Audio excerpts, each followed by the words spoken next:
नमस्कार मित्रांनो, आई कुठे काय करते या मालिकेच्या आजच्या भागात आपण पाहणार आहोत. संजना सगळ्यांसमोर म्हणत असते की मला तर खूप भीती वाटत आहे. तर यश म्हणतो, संजना तू खूप जास्त रिॲक्ट करतेस. याआधी आपल्या घरात असं काहीच झालेलं नाही आहे आणि यापुढेही घडणार नाही. मी उद्याच्या उद्या आपल्या घराबाहेर CCTV बसवून घेतोय. मग बघूयात कोणाची हिंमत होते आपल्या घरात शिरण्याची. आजी तू शांत हो, काळजी करू नकोस, काहीही होणार नाहीये. आपण आपल्या सिक्युरिटीची सगळी काळजी घेऊ. तर कांचन म्हणते, पण असं सगळं करून सुद्धा जर घरात चोर शिरले तर काय करणार आहोत आम्ही? ही संजना बोलते ते काही चुकीचं बोलत नाहीये. अरे घरात आम्ही दोघं एकटेच असतो, कित्येकदा जानकी असते आमच्याबरोबर. आता मला खरंच भीती वाटायला लागलीये रे. तर आरोही म्हणते, आजी मी आहे ना घरात, तुम्ही का काळजी करताय? आणि अनघा म्हणते की जेव्हा आरोही नसेल तेव्हा सुट्टी घेऊन मी घरी थांबत जाईल ना.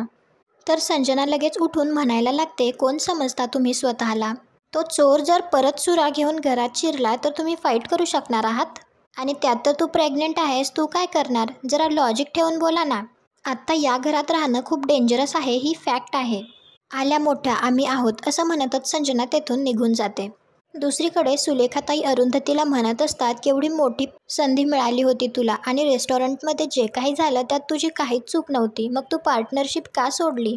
तर अरुंधती म्हणते, सुलेखाताई मिहिरला खूप मनस्ताप झाला. त्याची काहीही चूक नसताना त्याला खूप त्रास सहन करायला लागला. आणि या क्षेत्राचं कसं आहे, एकदा नाव खराब झालं की ते परत कमवायला खूप कष्ट करावे लागतात. मी तिथे जात राहिले, पुन्हा संजनाने काही केलं तर उगाच नको ते. तिला जो काही त्रास द्यायचा आहे तो मला करू दे. त्याची जळ उगाच मिहिरला कशाला? तर सुलेखाताई म्हणते, बरोबर आहे तुझं, पण मला नाही वाटत संजना परत असं काही करायला धजावी. तर अरुंधती म्हणते, नाही तिने असं करूच नये, परंतु काय सांगावं? उगाच विषयाची परीक्षा नकोच. आणि मी तिकडे येत जात राहीनच. आमची पार्टनरशिप संपली आहे, मैत्री तशीच आहे अजून. आणि अरुंधती आणि सुलेखाताई थोडंसं हसतात आणि सुलेखाताई म्हणतात, हा तुझा गुण अगदी बेस्ट आहे हा अरुंधती.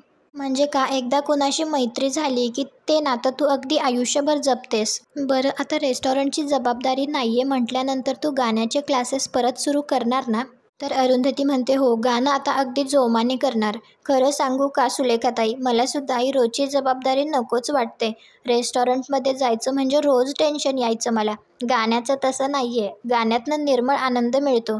गाणं करत राहणार आहे मी आणि माझ्या मुलांना पण मला वेळ देता येईल.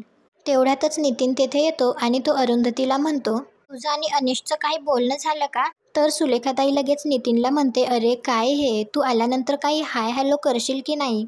लगेच कामाची चर्चा. तर नितीन म्हणतो सॉरी. आणि तो अरुंधतीला म्हणतो, हॅलो अरुंधती कशी आहेस तू? तर परत सगळे हसतात. तर अरुंधती म्हणते, मी अगदी छान आहे. अनिशाने माझं बोलणंसुद्धा झालं. संगीत विद्यालयाविषयीच विचारताय ना? तर नितीन म्हणतो, हो करेक्ट. तर अरुंधती म्हणते, यावर्षीच्या परीक्षेचा पेपर सेट करायचा आहे मला, मी करते. तर नितीन म्हणतो, अरे वा, आणि नेक्स्ट इयरचा सिलेबससुद्धा तुलाच ठरवायचा आहे. तर अरुंधती म्हणते, हो खूप कल्पना येत आहेत काही काही मला. अनिशशी सुद्धा एकदा बोलून घेते, इनफॅक्ट त्याच्यासोबत बोलण्यासाठीच आली आहे मी. तर नितीन म्हणतो, अरे वा मग सांग ना. अरुंधती नितीनला सांगणार तेवढ्यातच शुभांगी तेथे खूप घाबरत येते आणि ती सुलेखाताईंना म्हणते, मला खूप भीती वाटतीये. माझा नवरा कोर्टात खोटे आळ घेईल. माझी बदनामी करायला सुद्धा तो मागे पुढे बघणार नाही. तर सुलेखाताई तिला म्हणते, हे सगळं होण्याची शक्यता आहे, परंतु तू खंबीर राहा. तो तुला काहीही करू शकणार नाही. घर तुझ्या नावावर आहे, तुझं आहे ते घर. तुझा नवरा तुझ्याच घरात येऊन राहतो, वर तुला मारहाण करतो आणि घरातून निघून जा म्हणून धमकावतो. हे चालणार नाही. तर शुभांगी म्हणत असते, ताई पण तो नाही ऐकणार. उगाच नातेवाईक पण मला नावं ठेवतील. तर सुलेखाताई म्हणते, शुभांगी नातेवाईकांसाठी तू रोज मार खाणार आहेस का? वेडेपणा करू नकोस. अगं नवरा तुझ्यावर अवलंबून आहे, तू त्याच्यावर नाही. आणि त्याच्या विरोधात आपल्याकडे भक्कम पुरावे आहेत. शुभांगी रडत असते. तर सुलेखाताई तिला म्हणते, तू जरा शांत हो. मी तुला सगळं नीट समजावून सांगते, जरा आता बाहेर जाऊन बस, मी आलेच तुझ्याबरोबर बोलायला. तर शुभांगी बाहेर जाऊन बसते. तर अरुंधती सुलेखाताईंना विचारते, तुम्ही वकिली पुन्हा सुरू केलीत? तर सुलेखाताई म्हणते, हो आता कायम इथेच राहायचं ठरवलंय ना मी. आश्रमातल्या बायकांचे खूप प्रॉब्लेम्स आहेत ग, आणि प्रत्येकाला काही वकिलाचा खर्च परवडणारा नसतो. त्यांच्यासाठी कोणीतरी उभं राहायलाच हवं ना, म्हणून मी पुन्हा प्रॅक्टिस सुरू करायचं ठरवलंय. तर अरुंधती म्हणते, चांगलं केलं. आशुतोषसुद्धा तुम्हाला नेहमी म्हणायचे ना वकिली पुन्हा सुरू कर म्हणून. तर सुलेखाताई म्हणते, तेव्हा टाळाटाळ करत होते मी. आता आशूची ही सुद्धा इच्छा मी पूर्ण करणार आहे. तेवढाच वेळ चांगला जातो, आपण एंगेज राहतो. रिकामी बसले तर आशूच्या आठवणीने जीव अगदी नकोसा होतो ग. आता कसं कामात असले की वेगळे काही विचार डोक्यात यायला डोक्यात जागाच नसते ना. Fully occupied. बघू आता प्रॅक्टिस कशी किती जमती येते, कारण खूप वर्षांनी कोर्टात उभी राहणार आहे ना. तर नितीन म्हणतो, मावशी मला माहिती आहे, तू जेव्हा जेव्हा कोर्टात जायचीस ना तेव्हा भले भले थरथरायचे तुला बघून. तर सुलेखाताई म्हणते, गप रे, ते जुनं तरुण वयातलं. तेव्हा अगदी फायरी होते मी, म्हणजे अगदी कोणावरही अन्याय होताना दिसला तर तळपायाची आग मस्तकाला जायची. पण आता वयोमानाप्रमाणे स्वभाव निवळलाय ना माझा. तर नितीन म्हणतो, पण असं तुला बघून तरी वाटत नाही बरं का. तर अरुंधती म्हणते, सुलेखाताई तुम्हाला तुमच्या या वाटचालीसाठी खूप खूप शुभेच्छा. तर सुलेखाताई म्हणते, अरुंधती तू वेळ मिळाला की येत जा आश्रमात, इथल्या सगळ्या बायका तुझी खूप आठवण काढत असतात, मी सुद्धा. किती दिवस झाले आपण मनसोक्त गप्पाच मारल्या नाहीयेत. तर अरुंधती म्हणते, येईन, नक्की येईन आणि दिवसभर थांबेन, मला सुद्धा तुमच्याबरोबर दिवसभर गप्पा मारत वेळ घालवायचा आहे. तर नितीन म्हणतो, ओके डन, मला सांगा कधी भेटायचे ते, मी सुद्धा येईन. तर सुलेखाताई म्हणते, तू कशाला रे, तुला कोणी बोलावलंय. तर नितीन म्हणतो, म्हणजे काय, अभ्यास करायचा आहे मला, अभ्यास. तर सुलेखाताई विचारते, कसला अभ्यास. तर नितीन म्हणतो, सासू आणि सून एवढ्या गोडीने एकमेकांशी कशा वागू शकतात याचा, सासू आणि सून एकत्र दिवस घालवू शकतात का याचा, मला ऐकायच्यात तुमच्या गप्पा. इकडे अनिश ईशाला म्हणत असतो, त्यांनी आपल्याला काउन्सिलिंग करायला सांगितलंय. तर ईशा म्हणते, त्यात मला काही इंटरेस्ट नाही आहे. तर अनिश म्हणतो, म्हणजे. तर ईशा म्हणते, काउन्सिलिंगने काही फरक पडणार नाही आहे, कारण माझं तुझ्याबद्दलचं मत कधीच बदलणार नाही, त्यामुळे मला नको आहे ते काउन्सिलिंग, मला फक्त लवकरात लवकर डिवोर्स हवा आहे. तर अनिश म्हणतो, अगं मग हे आत का नाही सांगितलंस, वेळ वाया गेला नसता ना. तर ईशा म्हणते, माझ्याकडे खूप वेळ आणि खूप पेशन्स आहेत, तुझ्याकडे नसतील तर तू घाई कर. तर अनिश म्हणतो, एकीकडे म्हणतेस की लवकरात लवकर डिवोर्स हवा आहे, दुसरीकडे म्हणते की भरपूर वेळ आहे, नक्की काय म्हणायचं ईशा तुला. तर ईशा म्हणते, कसं आहे ना अनिश, मला माहिती आहे तू माझ्या सगळ्या कंडिशन्स मान्य नाही करणार, उगाच खूप जास्त वेळ घालवत बसणार आहेस. सो मी माझ्या मनाची तयारी केली आहे, जास्त वेळ लागला म्हणून कंटाळेल आणि तू म्हणशील ते घ्यायला तयार होईल, असं जर तुला वाटत असेल तर तू खूप मोठी चूक करतोयस. तर अनिश म्हणतो, ईशा तू खूप जास्त डिमांड करतीयस आणि हे सगळं कुठून आणू मी. तर ईशा म्हणते, तुला हे सगळं तर मला द्यावंच लागणार आहे. तर अनिश म्हणतो, ईशा मी पोटगी द्यायला नकार देत नाही आहे, पण माझ्याकडे काय आहे ते बघून माग ना. तर ईशा म्हणते, अरे भरपूर आहे तुमच्याकडे, मला फसवू नकोस तू, आशुतोष सर खूप काही ठेवून गेले तुमच्यासाठी. आणि तुला काय वाटलं, मला माहीत नाही आहे का आईने तिचा हक्क सोडलाय ते. अनिश म्हणत असतो, ईशा ते माझं नाही आहे, ते चाचूचं आहे आणि त्याचा माझ्याशी काय संबंध आहे. तर ईशा म्हणते, तुझा काय संबंध, सुलेखाताईंचं तुझ्याशिवाय कोण आहे, इव्हेंच्युअली त्या सगळं तुझ्याच नावावर करणार, तू कितीही नाही म्हणालास ना तरीही ते सगळं तुलाच मिळणार, सो माझ्याकडे काही नाही आहे हे मला सांगू नकोस. तर अनिश म्हणतो, आजी मला सगळंच देईल हे तू का अजूम करतीयस, म्हणजे ती तिची प्रॉपर्टी डोनेट करू शकते, आश्रमाला दान करू शकते, यू नेव्हर नो. तर ईशा म्हणते, अनिश एवढं सगळं कोणी लोकांना वाटत नाही, सो प्लीज मला सांगू नकोस तू, तुला मला सोडायचं नाही आहे का, मुद्दाम अडवतोयस मला. तर अनिश म्हणतो, अजिबात नाही, जसं तुला डिवोर्स हवा आहे ना तसा मलाही हवा आहे, पण तू पोटगी म्हणून जे मागतीयस ना ते मी तुला देऊ शकत नाही. तू ना जरा सिरियसली विचार करायला हवा ईशा, पुढच्या वेळी ना काहीतरी योग्य विचार करून ये, म्हणजे तू स्वतःच्याच मनाने सगळं काही ठरवू नकोस, तुझ्या लॉयरला कन्सल्ट कर एकदा, कळलं. जर तुला खरंच डिवोर्स हवा असेल ना तर जरा प्रॅक्टिकल राहा, म्युच्युअल कन्सर्नने आपण लवकर वेगळे होऊ शकतो. तर ईशा म्हणते, हे मला तू शिकवण्याचा प्रयत्न करू नकोस, तुला काय वाटलं तू मला काहीही सांगून मूर्ख बनवशील. अनिश मी तुला सोडणार नाहीये, आता मीही बघते मला जे हवं ते तू मला कसं देत नाहीस ते. त्यानंतर संध्याकाळी अनिरुद्ध संजनाला म्हणत असतो, इतकी वर्ष अंगणात ठेवलेली एखादी वस्तूसुद्धा कधी चोरीला गेली नाही, मग आता घरात चोर शिरणं खूप अशक्य गोष्ट आहे. तर संजना म्हणते, अनिरुद्ध आजूबाजूचं किती बदललंय जरा बघ, पूर्वीसारख्या गोष्टी राहिल्या नाहीत आता. तर अनिरुद्ध म्हणतो, हो पण या चोरीबद्दल मला माहिती असेल असं यशला का वाटलं असेल, त्याला काय म्हणायचं होतं, हे सगळं मी घडवून आणलंय. तर संजना म्हणते, तू त्या यशच्या बोलण्याचा काय विचार करतोयस अनिरुद्ध, घरात एवढंसं काही झालं ना की तो लगेच आपल्याला टार्गेट करतो, सोड ना, एवढा विचार करत बसू नकोस. अरे हे असे भुरटे चोर ना फिरतच असतात, घरात असे सिनियर सिटिझन्स दिसले की लक्ष ठेवतात आणि चोरी करतात. तर अनिरुद्ध म्हणतो, अगं पण हे खूप रिस्की आहे, त्या चोराने आप्पांना काही केलं असतं तर. तर संजना म्हणते हो तेच ना, तू प्लीज जरा आप्पांना समजाव. त्यांना म्हणावं हट्ट सोडा आता. चोर घरात शिरला तर त्याच्याशी फाईट करायला आप्पा तरुण आहेत का आता? त्यात आपला बंगला आयसोलेटेड. मोठ्यानं ओरडलं तरीही कोणाला काही ऐकू जाणार नाही. त्यापेक्षा हे घर विकून इथे टॉवर झाला ना, म्हणजे प्रश्नच राहणार नाही. सगळी सिक्युरिटी आपोआप मिळेल. तर अनिरुद्ध म्हणतो सांगून ऐकणार आहेत का ते? तर संजना म्हणते हो पण आता ऐकावंच लागेल. आपण रिस्क नाही घेऊ शकत. उद्या आईंना किंवा आप्पांना काही झालं तर लोक आपल्याला बोलतील. मला तरी वाटतं ना आत्ता आप्पा खूप घाबरलेले आहेत. ते सहज ही जागा बिल्डरला द्यायला तयार होतील. आणि समजा त्यांना हे घर अजूनही असंच ठेवायचं असेल तर तू अजून थोडी भीती दाखव त्यांना. तर अनिरुद्ध म्हणतो अगं ऑलरेडी घाबरलेत ते, अजून मी काय भीती दाखवू? तर संजना म्हणते हे बघा आपल्याकडे दुसरं ऑप्शन नाही आहे. काहीही झालं तरी आपल्याला या सिच्युएशनचा फायदा करून घ्यावाच लागेल. आता हे घर आप्पांनी बिल्डरला द्यायलाच हवं. तर अनिरुद्ध म्हणतो ठीक आहे मी आप्पांशी बोलतो. आणि तो तेथून निघून जातो. अनिरुद्ध तेथून गेल्याच्या नंतर संजना लगेच त्या माणसाला फोन करून म्हणते तुमचा एक माणूस आमच्या घरी चोर बनून येऊन गेला. आप्पा चांगलेच घाबरलेत. पण त्यांनी पोलीस कंप्लेंटसुद्धा केली आहे. तुमचा माणूस पकडला जाणार नाही ना? तर तो माणूस म्हणतो नाही मॅडम तुम्ही त्याची काही काळजी करू नका. अहो हे नेहमीचंच आहे आमच्यासाठी. तर संजना म्हणते ठीक आहे आम्ही घरच्यांना अजून घाबरवण्याचा प्रयत्न करतो. पण समजा एवढं करूनही आप्पांनी ऐकलंच नाही तर? तर तो माणूस म्हणतो तर आपल्याकडे अजून बरेच मार्ग आहेत. संजना म्हणते ठीक आहे पण ऐका यातलं काहीच तुम्ही माझ्या मिस्टरांना सांगू नका हां. काय आहे कदाचित त्यांना हे आवडणार नाही सो प्लीज. त्यानंतर संजना फोन ठेवते.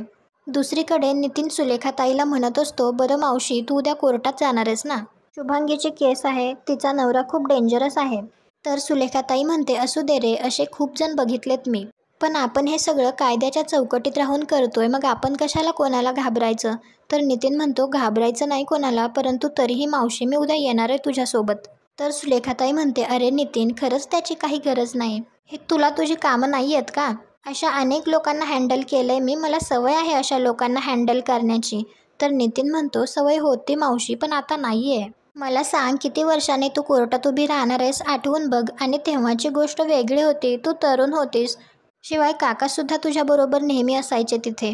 तर सुलेखाताई म्हणते हो हे मात्र खरं आहे. तर नितीन म्हणतो आशूकडून तुझ्या सगळ्या गोष्टी ऐकल्यात मी. तुझ्यासमोर मोठमोठ्या वकिलांची बोबडी वळायची. तर सुलेखाताई म्हणते मग उगीच तुमचे काका इम्प्रेस झाले का माझ्यावर? अरे त्यांच्या एका मित्राचीच केस लढवत होते मी. तेव्हाच आमची ओळख झाली. तर नितीन म्हणतो काय सांगतेस म्हणजे तू आणि काका पहिल्यांदा कोर्टात भेटलात? तर सुलेखाताई म्हणते हो. तर नितीन म्हणतो नाही आता मला तुमचे सगळे किस्से आणि तुम्ही कुठे भेटलात पहिल्यांदा ती जागा बघायचीच आहे मला. आता तू काही म्हण मी उद्या कोर्टात येणारच. तर सुलेखाताई म्हणते तू काही ऐकणार नाही आहेस. ओके ये बाबा. त्यावेळी तेथे अनिश येतो. तो खूप उदास असतो. त्याचा असा पडलेला चेहरा बघून सुलेखाताई त्याला विचारते अनिश काय झालं रे? तर अनिश डायरेक्ट सुलेखाताईंना मिठी मारून रडायला लागतो. सुलेखाताई त्याला शांत करत असते. तर त्यावेळी नितीन विचारतो अनिश आज तुझी कोर्टाची तारीख होती ना? तर अनिश सांगतो आजचा पहिला दिवस होता कोर्टामध्ये. तर सुलेखाताई विचारते मग काय झालं तिकडे? तर अनिश म्हणतो आजी मला आणि ईशाला एकमेकांबरोबर राहायचं नाही आहे. पण ती जेवढी पोटगी मागतीये ना तेवढं मला देणं शक्य नाही आहे गं. तर सुलेखाताई विचारते म्हणजे एवढं काय मागतीये ती? तर अनिश म्हणतो तिला असं वाटतं की जे सगळं चाचूचं आहे ते पुढे जाऊन मला मिळणार. त्यामुळे त्यातला हिस्सा तिला हवा आहे. ती काहीच्या काही डिमांड करते गं. मी एवढं सगळं कुठून देऊ तिला? तर सुलेखाताई म्हणते ती तिच्या वकिलांशी काही बोलली नाही का? त्यांनी तिला काही सांगितलं नाही का? तर अनिश म्हणतो माहिती नाही आजी मला काहीच कळत नाही आहे. तर सुलेखाताई म्हणते ठीक आहे. अशा अनेक केसेस हँडल केल्यात मी. तू नको काळजी करूस. हे बघ अनिश तुझा आणि ईशाचा संसार सुखाचा व्हावा.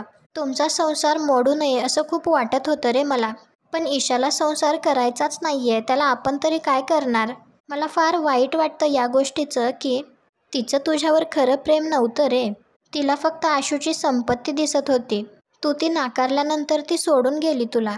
अरुंधतीला आशूची प्रॉपर्टी मिळणार हे सुद्धा खटकत होतं तिला. तर अनिश म्हणतो खरंय आजी ईशाला ना झटपट पैसे कमवून श्रीमंत व्हायचंय फक्त.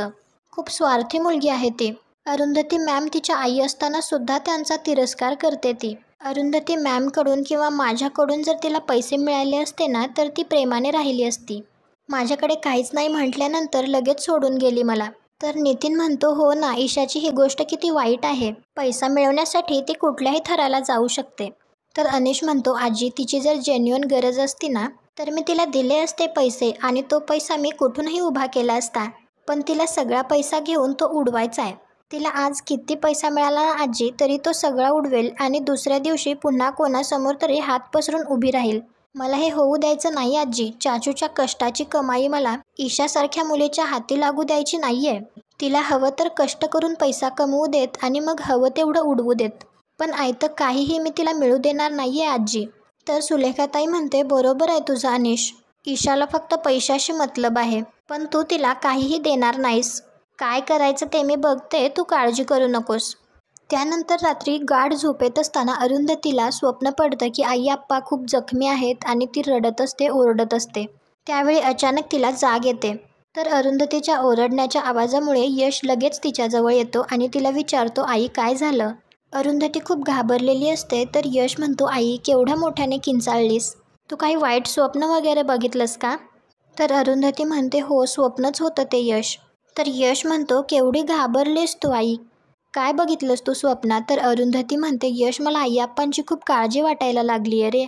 तो कोण चोर शिरला होता आपल्या घरात तेव्हापासून मला खूप भीती वाटायला लागली आहे. तर यश म्हणतो, आई टेन्शन घेऊ नकोस. एक गोष्ट लक्षात घे, मी उद्याच्या उद्या CCTV बसवून घेणार आहे आणि एक मोठं कुलूपसुद्धा आणणार आहे. ते आपण रात्री लावत जाऊ. तू आजी आप्पांची अजिबात काळजी करू नकोस. मी त्यांची काळजी घेतोय, डोंट वरी. तर अरुंधती म्हणते, इतक्या वर्षात असं कधी काही घडलं नव्हतं रे. मग चोर आत्ताच कुठून आला? तर यश म्हणतो, आई मी तुला खरं सांगू का? चोर वगैरे काही शिरला नव्हता घरात. तर अरुंधती म्हणते, म्हणजे? तर यश म्हणतो, संजना ज्या पद्धतीने रिॲक्ट करत होती त्यावरून मला असं वाटतंय की तिने पाठवलेलाच माणूस होता तो. तिचा काहीतरी प्लॅन आहे हा आणि तो आपल्याला शोधून काढावा लागणार आहे. तर अरुंधती म्हणते, पण यश आता गणपती आलेत रे. आत्ता घरात वाद नकोत. हे सगळं कोण करतंय, का करतंय? घरात खरंच चोर शिरला होता का? हे सगळं नंतर शोधता येईल यश. तर यश म्हणतो, हो पण गणपती झाल्याच्या नंतर या गोष्टीच्या मागे मी हात धुवून लागणार आहे. आजी आप्पा केवढे घाबरलेत, हे सगळं कोणी केलंय हे कळायलाच हवं. तर अरुंधती म्हणते, हो पण तोपर्यंत आई आप्पांची खूप काळजी घ्यायला लागेल. सतत कोणीतरी त्यांच्याबरोबर असायला लागेल. तर यश म्हणतो, मी आहे आणि आत्तासुद्धा घरातले सगळे आहेत. मी सुद्धा प्रॅक्टिस करायला आलो म्हणून इथे थांबलोय. इथून परत जाणारच आहे. मी जागाच आहे, तू झोप. तर अरुंधती म्हणते, आता कसली झोपतीये मी? झोप उडाली माझी. खूप भयानक स्वप्न होतं ते. आणि आजचा भाग इथेच संपतो. पुढील भागात आपल्याला पाहायला मिळणार आहे. दुसऱ्या दिवशी सकाळी यश आप्पांबरोबर गप्पा मारत असतो. त्यावेळी तो म्हणतो, आरोही आहे ना सेम आजीसारखी होणार आहे. तर आप्पा म्हणतात, आरोही जर कांचनसारखी झाली ना तर तुझा संसार सुखाचा होणार आहे, लक्षात ठेव. तर यश म्हणतो, पटकन तथास्तू म्हणा, मला हेच हवंय. तर आप्पा लगेच त्याला म्हणतात, तथास्तू. त्यानंतर यश बाकी सगळ्यांना म्हणत असतो की फक्त तुमचाच नाही तर आमचा सगळ्यांचा जीव या वास्तूत गुंतलाय. त्यावेळी ईशा तेथे येऊन म्हणते, जरा डोळे उघडून नीट बघा ना. मला तर असं वाटतंय की हे घर आपल्यावर कोसळेल. तर अरुंधती म्हणते, चांगलं मजबूत आहे हे घर, इतक्या लवकर नाही कोसळणार आणि आम्ही आहोत ना सगळे काळजी घ्यायला, तू नको काळजी करू. असेच पुढील भाग बघण्यासाठी आपल्या मराठी मालिका चॅनलला सबस्क्राईब करा. भेटू उद्याच्या भागात.